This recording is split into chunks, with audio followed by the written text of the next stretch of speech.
Thanks for watching my video. Today we are going to discuss our important theorem here, Rolle's theorem, and this was first proved by Michael Rolle from he was a French mathematician. So today we are going to prove his theorem, that is Rolle's theorem.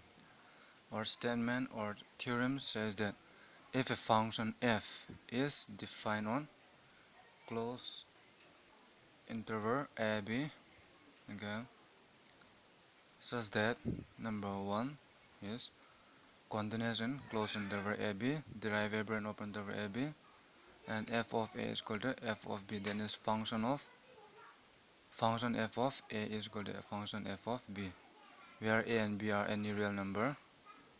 Then there exists at least one real number, then is c belongs to open interval a b, okay, such that f prime c, then is differentiation of function of c is equal to 0.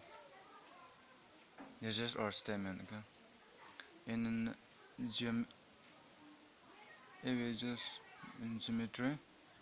geometrical interpretation, okay, something like this. The function is something like this, okay. The graph of Rolle's theorem is something like this. Let's take this is or what a, okay, which is this one, and this is b, such that a and b are equal, okay. In that we have what maximum, which is there exists at least one real number c belongs to open interval a b, okay. Then there exists at least one tangent which is parallel to the x-axis, there's x-axis, and the slope of tangent at c is equal to 0. That means differentiation of c is equal to 0, okay.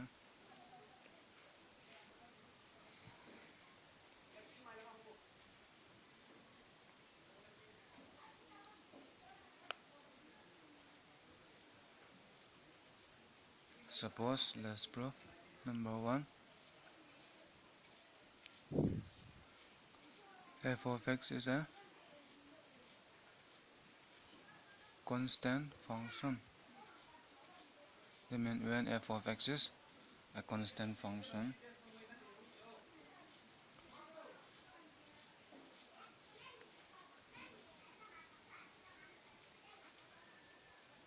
throughout the interval a b, then that means differentiation of constant is what? F prime of x is 0. In particular, we can say in particular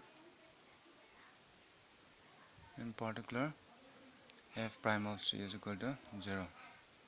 So which proof for Rolle's theorem.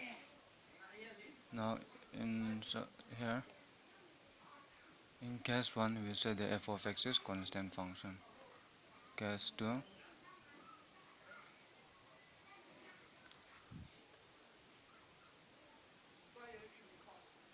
when function f of x is not constant, okay, not constant, in closed interval a b, yes, f of x is continuous, because in our Roman number 1 it says our function is continuous, okay, is continuous in closed interval a b. Then there exists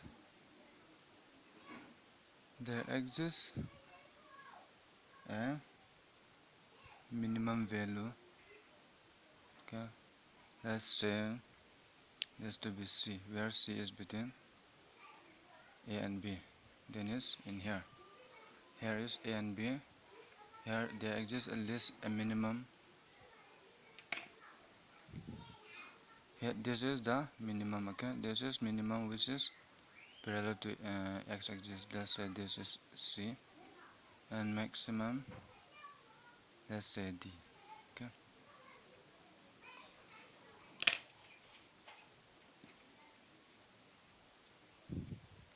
I mean this is maximum, this should be maximum.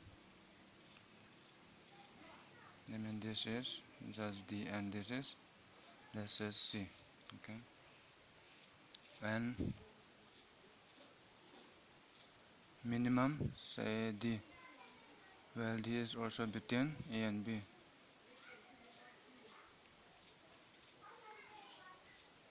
For f of x in open interval A B. They mean open interval mean it what that this function is not equal to A and B, but it is between A and B. Okay. Now let's say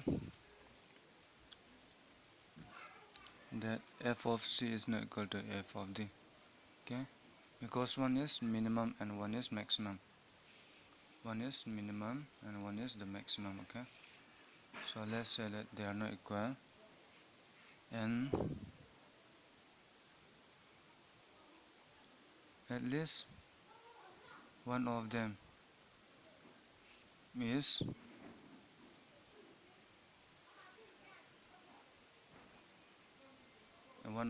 different from f of a equal to f of b. Okay, let's say, then suppose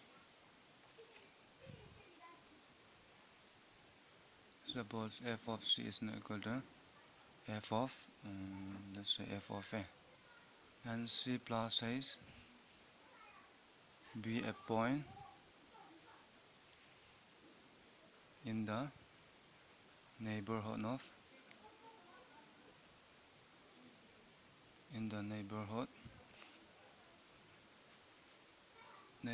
C.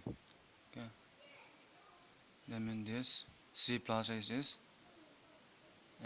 a point which is a neighborhood of point C, which is this one, neighborhood near to this, let's say here something like this, no, C plus H. So that,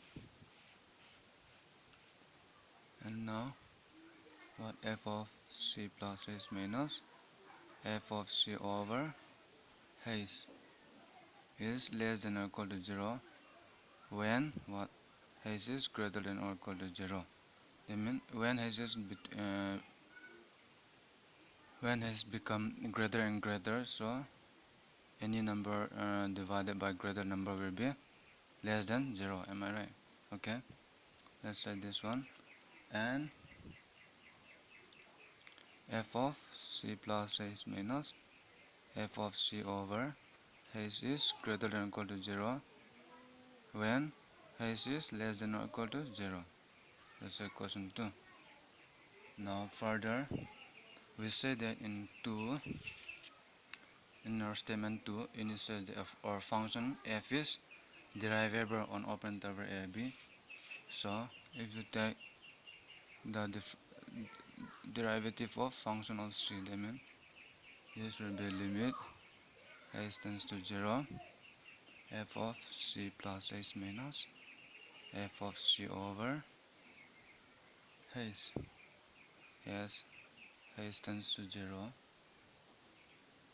Okay, we get from 1 and 2, what do we get? From 1 and 2 we get that limit h tends to 0 f of c plus h minus f of c over h is less than or equal to 0, and they mean taking limit h tends to 0 in equation 1 and 2, limit h tends to 0 f of c plus h minus f of c over h is greater than or equal to 0. Now from this two, if you see it, and this is both are nothing but f prime of c. Okay, differentiation of c, this one. So from this two, we get is what do we get? F prime of c is equal to 0 on both sides. Okay, from this two we get that f prime of c is equal to 0. So which we are going to prove that one, okay, here. So we have proved that f prime of c is equal to 0. That means differentiation of function of c is equal to 0. And similarly you can prove that when f of d is not equal to f of a or f of b, then you will get f prime of d is equal to 0. So this proof for Rolle's theorem.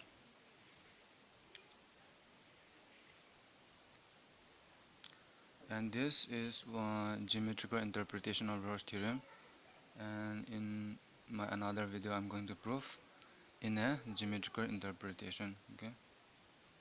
And that's, thanks for watching.